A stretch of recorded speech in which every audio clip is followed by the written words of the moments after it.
Com bé diu l'etnòleg reusenc Salvador Palomar, en el seu bloc anomenat La Teiera, els cants carnavalescos retornen enguany als carrers i places de la ciutat en un acte organitzat per ningú i coordinat per diverses entitats. Parla del Cantaval.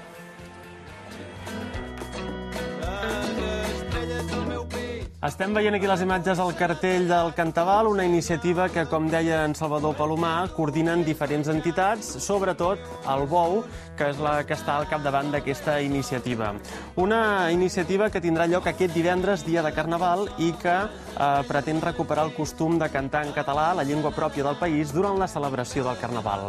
Per tant, aquest divendres, de 5 a 7 de la tarda, Punt C Ràdio oferirà una sessió de música en català al Pub La Lira de la plaça de les Peixateries Velles i des d'allà, a les 7, sortirà una cercavila que recorrerà el centre de la ciutat i que acabarà amb un sopar popular a la taverna d'Espertaferro del carrer Martí Napolità.